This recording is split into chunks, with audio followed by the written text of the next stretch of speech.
3 years ago, a terrible accident took away my legs, my independence, and almost my will to live.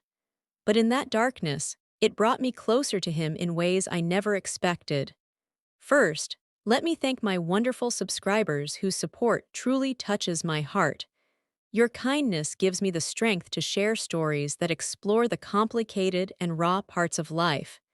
This situation creates a web that's incredibly complex. Please stay with me. The doctors called my condition fortunate. Fortune smiled on me when that massive truck passed by, sparing me from an even worse fate. How lucky that my spine stayed intact. Fortune blessed me because my dear son Asher wasn't in the car that terrible night. Fortunate. What a strange word for a woman who struggles to walk more than 10 steps without her legs screaming in agony. In our small home in Ohio, everything once seemed spacious when Asher was away at school. Now it feels cramped. He's always here, present when I'm cooking meals, adjusting my cushions when I rest, helping guide me to the bathroom when my strength gives out. My own son, my dearest friend. Nothing prepares you for parenthood at 16. Eventually, they grow into adults, and at 19, Asher isn't just tall, he's impressively broad-shouldered. His hands show the marks of hard work, rough and weathered from countless hours of labor. His voice carries a deep richness. Those eyes of his, so dark and captivating. The intensity of his gaze reminds me of his father's, the one who abandoned me the moment the pregnancy test showed positive. Mom, I'm leaving. Asher stands in the doorway, holding a steaming bowl of soup. You skipped lunch again. Hunger keeps slipping away from you. You're barely here anymore. Listen, he sets the bowl on my nightstand, concern etched deep in his face. Are your legs hurting today? I keep my thoughts to myself. He knows things. He has this strange awareness. He sits on the edge of my bed, quiet as night. Casually, I roll up my sweatpants. My breath catches. The scars on my skin tell the story of trauma, a patchwork of twisted flesh and rough edges carved by skilled surgeons. Asher's fingers hover in the air as if reaching for something beyond grasp. May I? I nod silently. That first touch feels clinical and cold as he works with the tight muscles around my knee.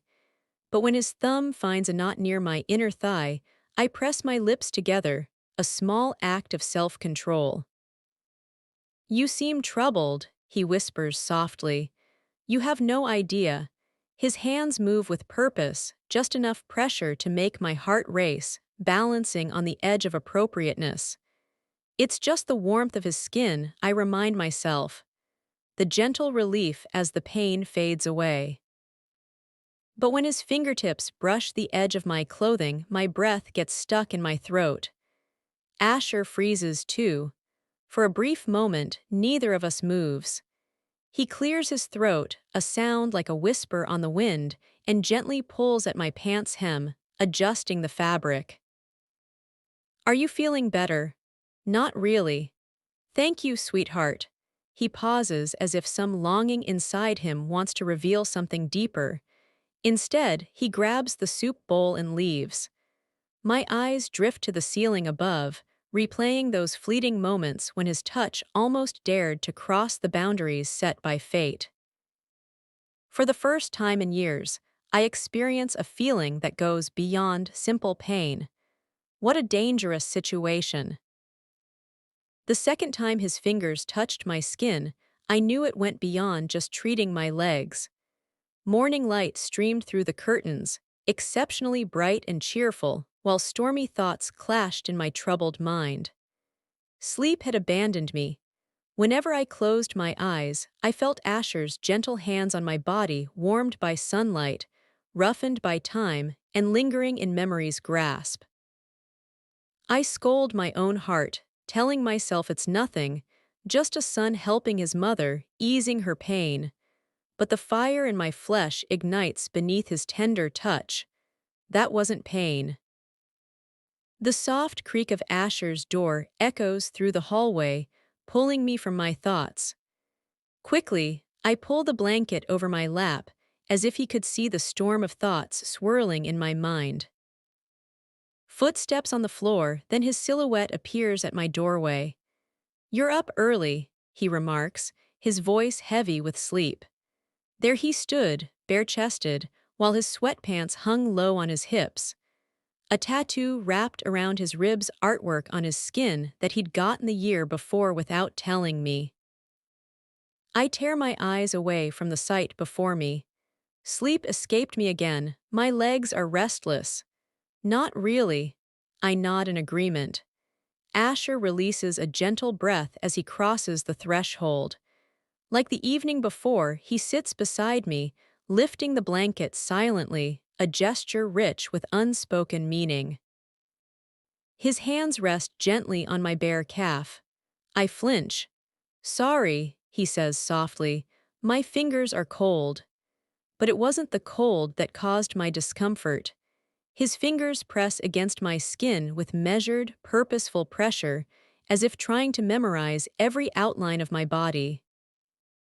"You're tense everywhere," he whispers softly. I swallow hard. Last night I fooled myself into thinking it was just chance, but now in broad daylight, it was impossible to ignore how his thumb moved with calculated grace, how his hand glided along the curve of my thigh. "Asher, please take a moment to find some peace." His voice resonates with rare depth. "You're fighting it." I wasn't fighting the massage, I was struggling with how my body responded to his presence. The moment my breath caught as his fingertips grazed the edge of my shorts. The moment my stomach tightened as I saw his gaze fixed on me, not the way a son looks at his mother, but how a man looks at a woman. A quick knock at the door shatters the peaceful moment. Asher pulls away quickly. "Are you expecting someone?" "No." He stands up, his muscles tense as he stretches. "I'll handle it." I exhale, my body trembling with fear. The feeling remains on my skin, a reminder of his gentle touch. Voices drift from the living room. Good Mrs. Layla, our curious neighbor, asks if we need anything from the store. Asher politely declines her offer. The door closes with a gentle but firm whisper. When he returns, his face holds a mysterious expression. "Do you think she knows something?" he asks. My heart stops beating as if the air itself has stilled. What would she suspect? A cunning smile rests on his face, as if secrets dance on his lips. "That we haven't returned her casserole dish from last month." I force a laugh, but my hands tremble with unease. For a brief moment, I imagined he was talking about us. That evening, rain beat fiercely against the windows, relentless in its assault. The storm killed the power, shrouding the house in deep, endless darkness. Asher lit candles, their flickering glow weaving shadows that danced across his face. He sat beside me on the couch, so close I could feel the gentle warmth radiating from his body. "Are you cold?" he asks. I have to say no. Liar, he wraps us in a blanket, our limbs brush gently beneath its tender embrace. Neither of us moves an inch. The storm howls in the dark abyss outside. A branch scratches and scrapes on the roof like harsh nails on slate, a grating sound. In that fleeting moment, his hand lightly touches mine. It wasn't an accident or a brief touch that passed like wind. His fingers intertwined with mine, bearing the marks of hard work yet radiating confidence. I should have left this place, but I didn't. In the wavering candlelight, his eyes shone as dark as the deepest night. "A word of warning, I beg you." "What do you want to ask?" A plea from the depths of the soul. Suddenly, the electricity surged back to life, casting brilliant light throughout the room. We recoiled as if burned by an invisible flame, but the current flowing between us didn't fade away. A single kiss, sweet and fleeting. Such a small act was enough to break our sacred bond and transform us into people we were never meant to be. The darkness had changed everything. In the 3 days that followed that fateful evening on the couch, Asher and I moved through our shared home like passing strangers, treating each other with utmost respect while engaging in the hard work of daily life. The hunger pains are bothering me. His eyes lingered on my lips while I spoke. His hands paused as he helped me stand. In a brief moment, I turned quickly and caught him breathing in the sweet scent of my hair that had brushed against his shoulder. We were like a flickering flame, and then came the great explosion.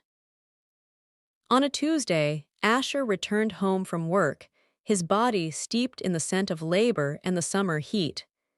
He kicked off his boots, his white shirt clinging to his chest, dampened by sweat.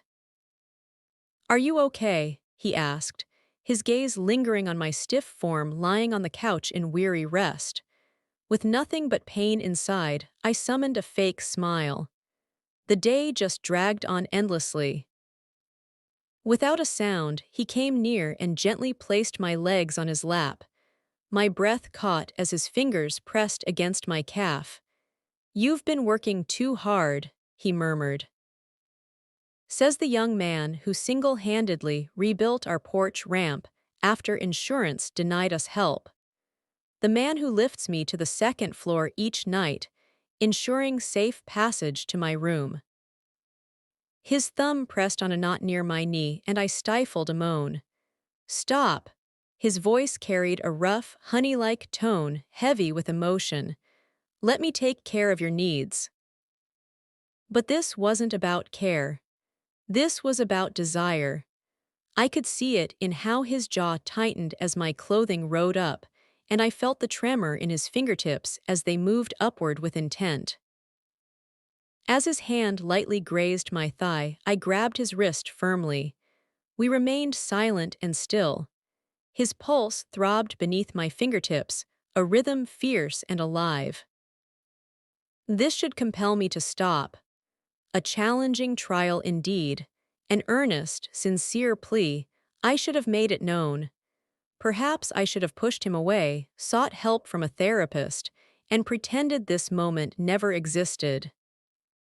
But I didn't, I couldn't, so I released my hold on his wrist. His kiss held no softness, no mere shadow of affection. It was fervent fire and a chaos of voices, the grand culmination of 19 years of unsatisfied longing. His hands, like iron restraints, grasped my hair, drawing me close. Our lips met as if this were the only way to breathe. I pressed against him, my fingers digging deep into his broad shoulders. "We can't do this. We're already here," he said, grazing my lower lip with his teeth. A jolt of electricity coursed through me, igniting a fierce fire deep within. "Do you feel what I feel?" And by all that's sacred, I truly felt it, the solid weight of his body pressed against mine, my being bent toward him like a flower yearning for sunlight. This wasn't right. A terrible mistake had been made. But as his tongue gently touched mine, my thoughts were completely captured by a single desire for more. We never made it to the bedroom. Asher pressed me against the couch, his hips moving rhythmically while I clutched at his shirt, yearning for more of his passionate embrace. The fabric tore at the collar, but neither of us seemed to notice. "Look at me," he whispered. The moment I truly saw what my eyes beheld, it tore my spirit apart. In his gaze lay a depth beyond mere desire. It was pure, undeniable love. The kind that shatters bones, leaving marks etched deep in the soul. After our tender embrace, as we lay wrapped in peaceful stillness, the heavy hand of truth began to intrude on our blissful daydream. Asher's fingers twirled in gentle spirals on my bare shoulder, a tender caress that stirred the air around us. Are you okay? No. He was aware of my pretense as I had expected. He felt no guilt. When he finally broke the silence, his voice was so gentle it almost escaped my ear.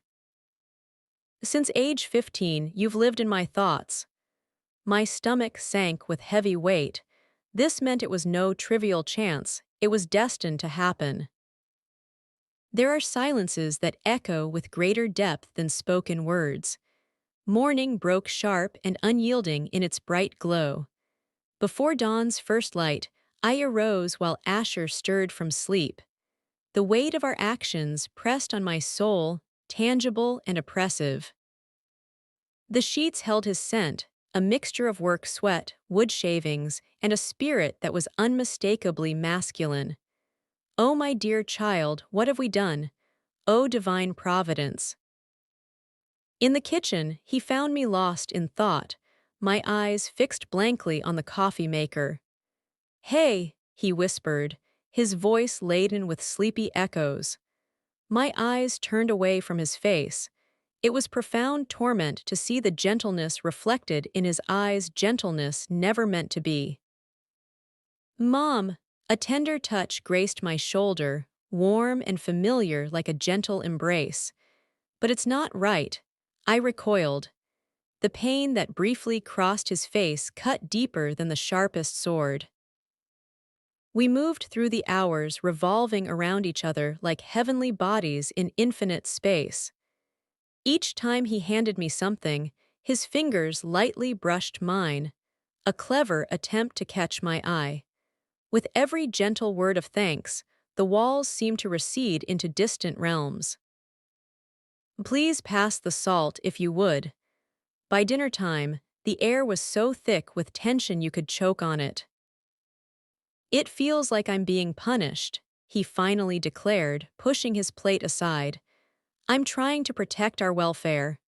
Where does this knowledge come from? My voice faltered. From the stares we'd get if people knew our truth, from the shame that would engulf us if we let this continue. His jaw tightened, a face filled with silent fury. I'm not ashamed. You should be.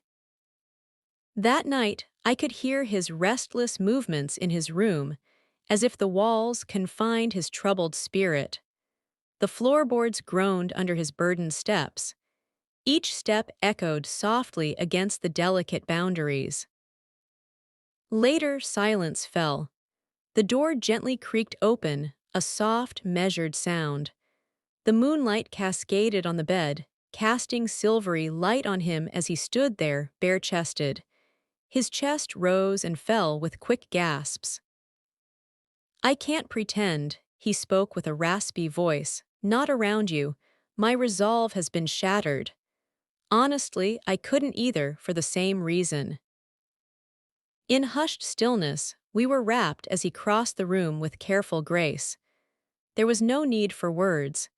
Each tender touch, each fleeting glance, each ragged breath spoke what words could never convey. This marked our ruin. We began without a moment's pause. A year has passed. The neighbors continue talking about the bond we share. Oh, what a faithful son, fair Mrs. Layla says at the bustling market, always showing such devotion to his dear mother. With a gracious smile, I gently adjust the newly placed ring on my left hand. Those who walk the path of single motherhood often return to the bonds of marriage, don't you agree? As we walk to our car, Asher's fingers intertwine with mine, a tender bond between us. No one gives it a second glance. No one has the answer, and that's why we prefer it this way. And so the tale unfolds with greater depth.